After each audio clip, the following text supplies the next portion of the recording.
17절 읽겠습니다. 대제사장과 그와 함께 있는 사람 즉 사두개인의 당파가 그 마음에 시기가 가득하여 일어나서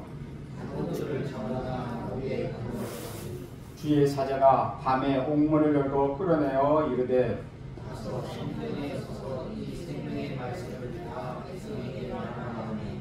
그들이 듣고 새벽에 성전에 들어가서 가르치더니 대제사장과 그와 함께 있는 사람들이 와서 공회와 이스라엘 족속의 원로들을 다 모으고 사람을 옥에 보내어 사도들을 잡아오라 하니 이르되 우리가 보니 옥은 든든하게 잠기고 지키는 사람들이 문에 서 있으되 문을 열어본즉 그 안에는 한 사람도 없더이다 하니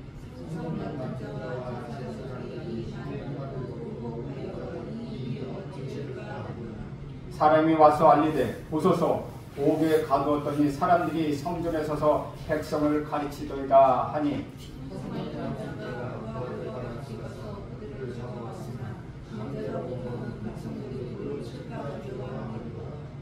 그들을 끌어다가 공회 앞에 세우니 대제사장이 물어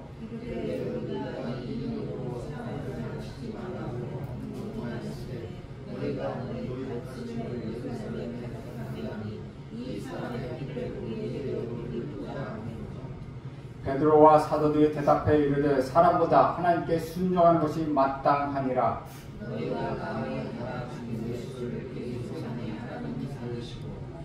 이스라엘에게 회개함과 제사함을 주시려고 그의 오른손으로 높이사 임금과 구주로 삼으셨느니라. 주님이여 하나님이 자기에게 순종하는 사람에게 주신 성령으로 그러하니라 하더라. 오늘의 말씀은 여러분이 잘 아는 베드로와 사도들이 옥에 갇혔을 때 천사들이 옥문을 풀어주는 이야기입니다. 인간의 사망률은 100%입니다. 이 땅에 영원히 살 사람은 아무도 없습니다. 그렇다면 죽는 날 무슨 이야기를 하고 이 땅을 떠나시겠습니까? 아이고 후회된다. 나는 왜 이렇게 살았는지 모르겠어. 그렇게 살지 말 거라고 하시면 후회하시겠습니까? 아니면 다 이루었다. 내가 달려갈 길 다 달렸다. 하나님 감사합니다. 라며 말씀하시겠습니까? 사실 일상을 생각하다 보면 다 반복의 반복입니다. 아침에 해가 뜨고 직장 또는 사업체에 가서 일을 하고 아이들을 돌보고 또는 봄, 여름, 가을, 겨울이 지나고 1년이 지나고 다 비슷해 보입니다. 그런데 모든 일생이 반복이라고 해서 다 반복의 의미가 똑같다는 것은 아니랍니다. 인생이 반복되는 것 같지만 무엇을 위해 반복하는가, 누구를 위해 반복하는가에 따라서 반복의 의미와 결과가 달라질 수 있다는 것이죠. 지난주 본문의 마지막 9절 16절은 이렇게 끝나고 있습니다. 예루살렘 부근의 수많은 사람들도 모여 병든 사람과 더러운 귀신에게 괴로움을 받는 사람을 데리고 와서 다 나음을 얻으니라. 이 가난한 사람들, 이들을 가난한 사람들이라고 했습니다. 가난해서 의사에게도 갈 수 없는 사람들, 간이 침상을 가져와서 길에 누이고 베드로나 사도가 지나갈 때 그 그림자라도 덮이기를 원하는 간절한 마음으로 그곳에 나온 그런 사람들이었습니다. 그런데 그런 사람들이 다 나음을 받았다고 말씀하고 있습니다. 그렇다면 이것이 얼마나 기쁜 일이며 얼마나 축하할 일이겠습니까? 누가 그동안 이들을 돌볼 수 있었습니까? 그런데 주님의 은혜로 이렇게 다 나음을 얻었다면 얼마나 기뻐할 일이겠습니까? 또한 하나님의 능력의 도구로 쓰임받은 사도들에게 그들이 얼마나 감사했겠습니까? 그런데 오늘 보면 정반대의 반응을 보이는 사람들이 나오고 있습니다. 오히려 이것으로 인하여 굉장히 불편해진 사람들이 있다는 것이죠. 17절 18절 보면 이렇게 기록합니다. 대제사장과 그와 함께 있는 사람 즉 사두개인들의 당파가 다 마음의 시기가 가득하여 일어나서 사도들을 잡아다가 옥에 가두었더니. 당시 제사장 대부분은 사두개인들입니다. 그런데 사두개인들의 가장 큰 특징은 무엇입니까? 부활을 믿지 않는 것입니다. 천사도 없고 영도 없다고 말합니다. 이들은 완전히 현세주의자이며 세속주의자들이었습니다. 이들의 심기가 매우 불편했다고 말하고 있습니다. 사도들이 병자들을 다 낫게 했는데 이 사람들은 오히려 마음의 시기가 가득 찼다는 것이죠. 이 사람들은 결국 하나님을 모르는 사람들은 아니었습니다. 이들은 영적 지도자가 아닙니까? 대제사장을 비롯하여 제사장도 있고 성전에서 일하는 사람들도 있었습니다. 다시 말하면 놀랍게도 우리의 핍박은 하나님을 안다는 사람으로부터 시작된다는 것입니다. 이 사람들은 이렇게 놀라운 일을 일으키는 사도들을 격려하고 칭찬하고 축복해 주는 것이 맞지 않습니까? 그런데 축복하고 격려하기는커녕 오히려 사도들을 핍박하고 공격하고 있다는 것이죠. 그 이유가 무엇입니까? 그 이유는 시기가 가득했기 때문이라는 것이죠. 왜 시기가 가득했습니까? 자기들은 하지 못하는데 사도들은 하고 있기 때문이라는 것이죠. 영적 지도자인 자기들이 주목을 받아야 하는데 모든 백성이 사도들을 칭찬하고 사도들을 주목한다는 것입니다. 그래서 시기가 가득했다는 것이죠. 그렇게 시기가 가득한 마음으로 사도들을 잡아다가 옥에 가두었습니다. 19절에 보면 이렇게 기록합니다. 주의 사자가 밤에 옥문을 열고 끌어내어 이르되, 그들이 도저히 나올 가능성이 없는 감옥 중에 감옥, 사도를 잡아 집어넣었다는 것이죠. 이들이 갇혀있는 감옥은 그냥 감옥이 아니라 공공으로 겹겹이 사람들을 통하여서 지키고 있는 공공 감옥이라는 것이죠. 그러나 그것이 하나님에게는 아무런 제한이 되지 않았습니다. 하나님은 천사를 보내서 옥문을 여시고 사도들을 끌어내십니다. 이때 모든 사도들이 다 잡혀 들어갔는데 주위의 천사가 끌어낸 것입니다. 사랑하는 여러분, 하나님의 사도는 옥에 갇혀있게 하실 능력이 없으십니까? 하나님은 분명히 종교 지도자들이 와서 사도들을 잡아갈 때 잡아가지 못하게 하실 수도 있었다는 것이죠. 그런데 그냥 잡혀가게 하셨다는 것입니다. 잡혀가게 하시고 옥문을 깨뜨리시고 풀어주셨다는 것이죠. 우리는 여기서 배울 것이 있습니다. 우리는 급한 기도 제목이 있을 때 같이 기도합니다. 그런데 기도하는 대로 되지는 않는 경우가 많다는 것이죠. 다른 방법으로 응답되거나 혹은 전혀 생각하지도 못했던 응답이 올 때도 있다는 것입니다. 그런데 그때가 정확한 때 하나님의 때라는 것이죠. 하나님, 왜 내게 이런 고통을 허락하십니까? 물론 하나님은 그런 고통을 허락하시지 않으실 능력이 있으십니다. 그런데 왜 허락하십니까? 거기에 하나님의 뜻이 있다는 것입니다. 예수님은 정확한 때에 베들레헴에서 태어났습니다. 아무 때나 오신 것이 아니라는 것이죠. 400년 동안 유대인이 고난을 겪다가 예수님이 오시도록 하셨다는 것이죠. 하나님이 아무것도 모르신 것 같지만 하나님은 모든 것을 알고 계시다는 것이죠. 야곱의 가족 70명이 이집트로 들어갔을 때 400년 이상 있게 하셔서 큰 민족을 이루게 하셨다는 것입니다. 그 모든 것에 하나님의 때가 있다는 것입니다. 사도들은 감옥에 들어가지 않게 막아주실 수 있는 하나님께서 왜 이들이 감옥에 들어갔다가 그 후에 기적적으로 나오게 하셨을까요? 그 이유가 있습니다. 20절을 보겠습니다. 20절에 보면 가서 성전에 서서 이 생명의 말씀을 다 백성에게 말하라 하네. 바로 이것입니다. 주의 사자가 전해주는 메시지가 매우 중요합니다. 성전에 서서 이 생명의 말씀을 다 백성에게 말하라. 이것을 위하여 감옥에 들어갔다가 기적적으로 나오게 하셨다는 것이죠. 감옥에 놀라운 기적으로 옥문이 열리고 철동 같은 감치를 뚫고 나왔다는 것보다 더 중요한 것이 바로 이 메시지라는 것입니다. 가서 이 생명의 말씀을 전하라는 것입니다. 이처럼 항상 하나님의 놀라운 역사대에는 사명이 주어집니다. 하나님께서 왜 우리에게 기도의 응답을 주십니까? 가서 사명대로 행하라는 것입니다. 그런데 그것을 모르는 채 살아가는 사람이 얼마나 많습니까? 하나님을 믿는다고 하면서 그것을 모르고 하나님 왜 이렇게 내 기도를 안 들어주십니까? 하나님은 왜 내가 원하는 걸 안 주십니까? 하나님 왜 내게 이런 고통을 주십니까? 라고 우리는 합니다. 그런데 하나님이 그 문제를 해결해 주실 때 가장 좋은 것을 허락해 주셨을 때 왜 그것을 주셨는지 다 잊어버리고 그냥 가서 믿지 않는 사람들과 똑같은 삶을 사는 경우가 참으로 많다는 것이죠. 저는 여러분이 이런 하나님의 사명을 깨닫길 간절히 바랍니다. 하나님이 사도들을 감옥에서 건져내신 이유는 성전에 가서 이 생명의 말씀을 다 백성에게 전하더라고 말씀하신 것입니다. 그 사명 때문에 감옥에서 나오게 해 주셨다는 것이죠. 우리는 건강을 위하여 함께 기도해야 합니다. 병 낫기를 위해 기도하라고 성경은 말씀하고 있습니다. 두세 사람이 합심하여 기도하면 하늘에서 하나님이 들으시고 응답해 주신다고 약속하셨습니다. 그래서 우리는 무엇이든지 기도할 수 있다는 것이죠. 건강을 위해서, 자녀를 위해서, 직장을 위해서, 사업체를 위해서 기도할 수 있습니다.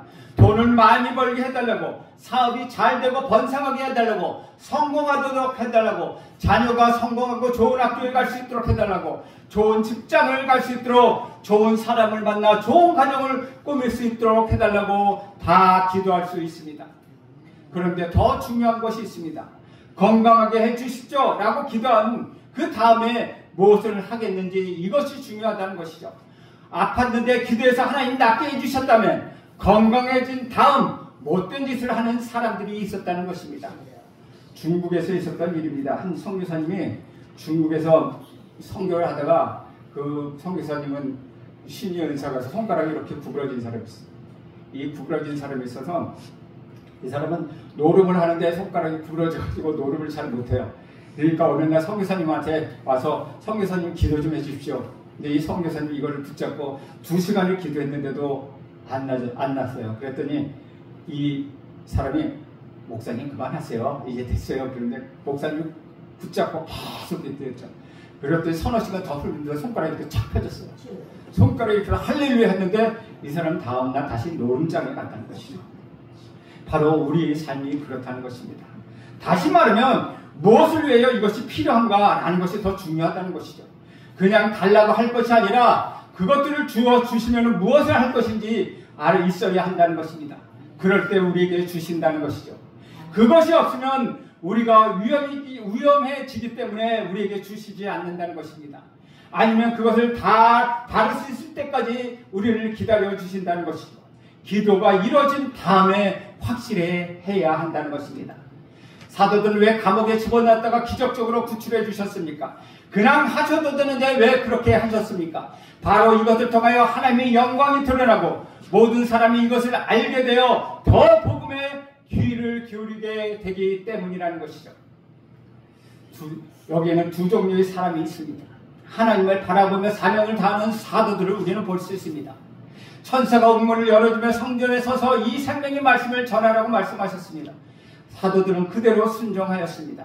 21절을 보시면 이렇게 기록합니다. 그들이 듣고 새벽에 성전에 들어가서 가르치더니 대제사장과 그와 함께 있는 사람들이 와서 공회와 이스라엘 족속의 원로들을 다 모으고 사람을 옥에 보내어 사도들을 잡아오라 하니 받은 말씀 그대로 사도들은 옥에서 나온 다음 새벽부터 성전에 갔습니다. 밤에 풀려난 다음에 바로 성전에 들어갔다는 것이죠. 그래서 새벽에 성전에 들어가서 가르치기 시작합니다. 순종은 이렇게 즉시 하는 것입니다. 시간을 두고 미루게 되면 사람의 마음이 바뀌게 된다는 것이죠. 저는 여러분 모두가 즉각 순종하는 그 순종이 있기를 간절히 바랍니다. 오늘 이렇게 예배를 드리다가 마음이 뜨거워져서 내가 하나님 뜻대로 살아야겠다라고 생각하신다면 바로 그것을 실행하십시오. 내가 미워하는 사람이 있다. 내가 상처를 줄 사람이 있어. 이것을 풀어야겠다는 생각이 든다면 끝나자마자 바로 가서 푸십시오. 그렇지 않으면 사람의 마음이 바뀌게 되어 있습니다. 하나님이 말씀을 주실 때 하나님이 응답을 주시고 사명을 주실 때 즉각 순종하시기 바랍니다. 그런데 사실 새벽에 성전에 가봐야 사람이 몇 명이나 있겠습니까? 하지만 사람의 숫자와는 상관이 없습니다. 하나님께서 하라고 하시니까 즉시 가서 새벽부터 거기에 온 사람들에게 말씀을 선포했다는 것입니다. 그와 반면에 사람들의 눈치를 보는 종교 지도자들을 우리는 발견할 수 있습니다. 이런 놀라운 역사가 사도들에게 일어나고 있는데 정작 하나님을 잘 섬긴다고 하는 종교 지도자들은 하나님이 무엇을 하고 계신지를 전혀 알지 못했다는 것이죠. 그러니까 그들은 겉으로만 종교 지도자이지 하나님과 전혀 상관없는 사람이었다는 것이죠. 그들은 어둠에 갇혀있는 사람들이었습니다. 그래서 빛이 하나님이 움직이시는 것 그들은 전혀 알지 못했다는 것이죠. 이 사람들은 사도들이 감옥에 갇혔으니까 이제 그들이 두려워 떨겠지라고 하며 아침이 되며 벌벌 떨면서 설설 기어나오겠지라고 생각했다는 것이죠. 그래서 공회가 소집되어서 모든 지도자들이 모인 가운데 아주 살벌한 분위기로 불러서 야단치면 그들이 설설 킬 거라고 얘기했습니다. 알겠습니다. 제발 살려주십시오. 라고 말할 줄 알았다는 것이죠. 그런데 어떻게 된 일입니까? 2절, 23절을 보면 이렇습니다. 부하들이 가서 옥에서 사도들을 보지 못하고 돌아와 이르되 우리가 보니 옥은 든든히 잠기고 지키는 사람들이 문에 서 있을 때 문을 열어본즉 그 안에는 한 사람도 없더이다. 정말 놀라운 일입니다. 사도들을 끌어오려고 간 사람들이 충격을 받았습니다. 분명히 감옥문은 단단히 잠겨 있었습니다. 거기에다가 경비를 선 군인들은 눈을 부릅뜨고 보초를 잘 서고 있었습니다. 그런데 정작 감옥 안에 들어가 보니 아무도 없었다는 것입니다. 얼마나 놀랍겠습니까?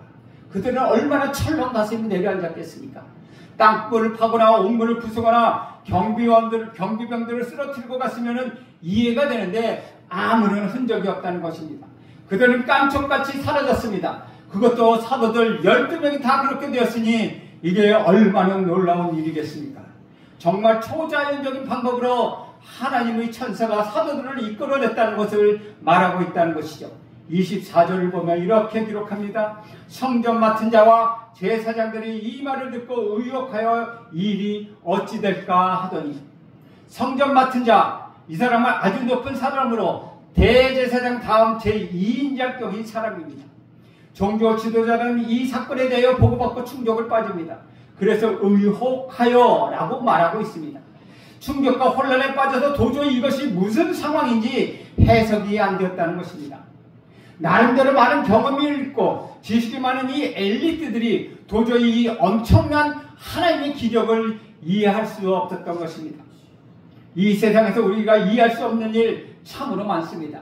과학으로도 모든 것을 다 증명할 수 없습니다. 과학으로는 이 세상의 아주 일부분만 설명할 수 있습니다.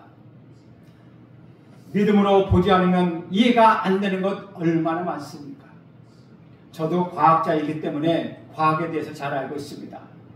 과학 비근한 이해로 현미경 하나를 가지고 곰팡이 하나를, 우리가 싫어하는 곰팡이 하나를 보면은 얼마나 그 빛깔이 아름다운지 도저히 이해할 수 없을 빛깔을 갖고 있습니다. 이것을 보면 하나님이 안 계시다고 하는 과학자들은 좀 마음이 좀 어떻게 됐나, 저는 가끔 이런 생각을 하게 됩니다. 과학은 하면 할수록 하나님을 더 알게 된다는 것이죠. 그런데 하나님의 관심으로 보면 이런 것들이 하나도 놀라운 일이 아니라는 것이죠. 세상의 방식으로 생각해서 놀라운 것이지 하나님의 수지로 보면 너무나 당연한 일들이라는 것이죠. 그러나 이 종교 지도자들은 하나님의 영으로 충만하지 않으니 기적을 이해하지 못하고 혼란에 빠졌다는 것입니다. 그들은 영적으로 어둡기만 한 사람이 아니라 사람 중심적인 사람들이었습니다. 이것이 24절 뒷부분에 보면 뭐라고 이야기합니까? 이 일이 어찌 될까? 즉 앞으로 무슨 일이 일어날까? 라고 하는 것입니다. 다시 말하면 이 사건을 인하여 혹시라도 우리에게 안 좋은 영향이 미치면 어떻게 하나 하고 걱정하고 있다는 것이죠.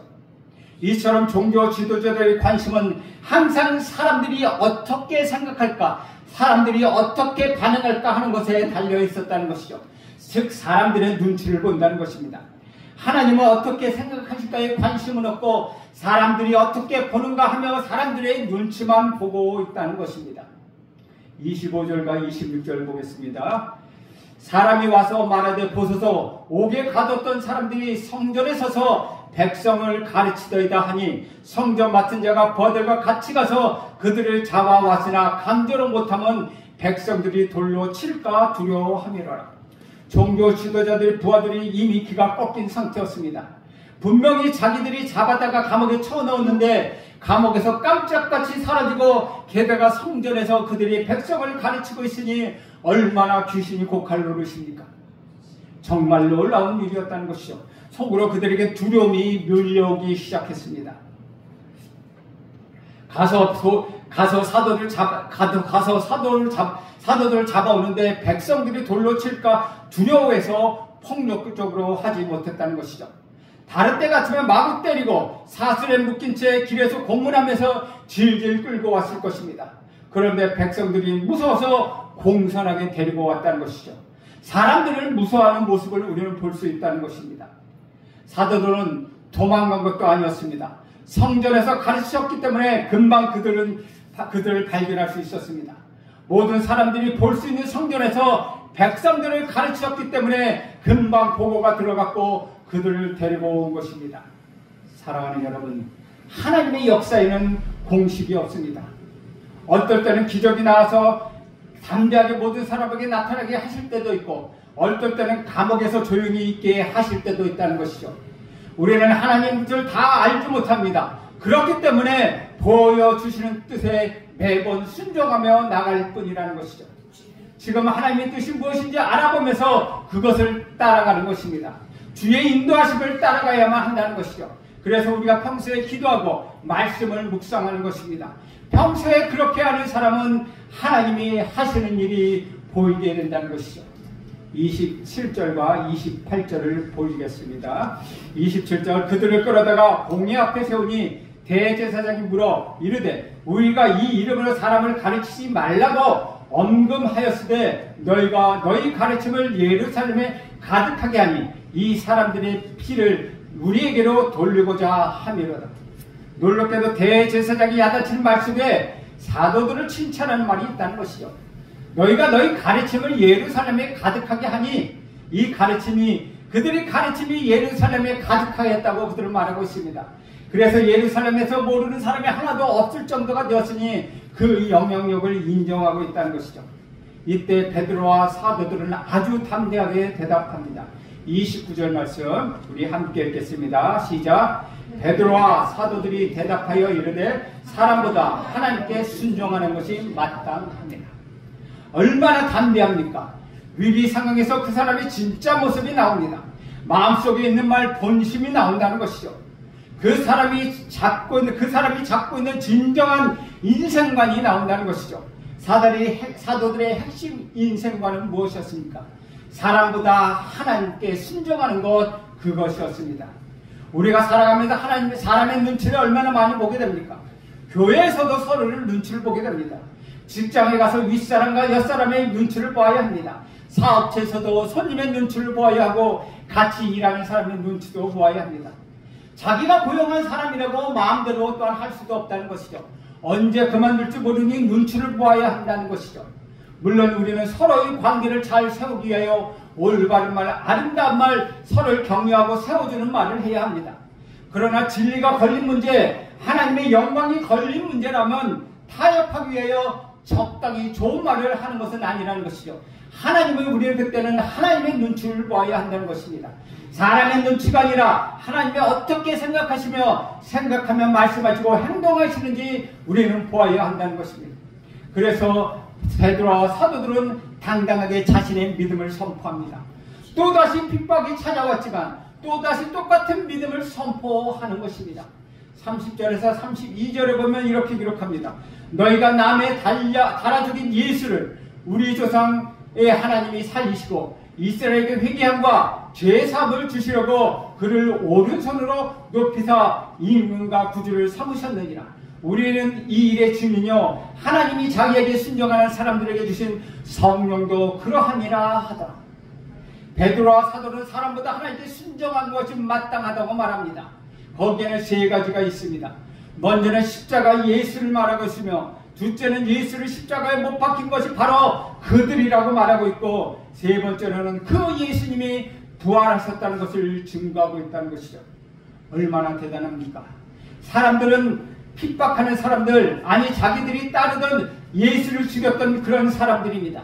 자기들 또한 이전에 핍박했고 지금 감옥에도 가두었던 사람들입니다. 또 감옥에 가둘 수도 있고 자기들을 죽일 수도 있는 이 사람들에 대해서 그들은 얼마나 대단합니까? 얼마나 대단한 선포를 하고 있습니까?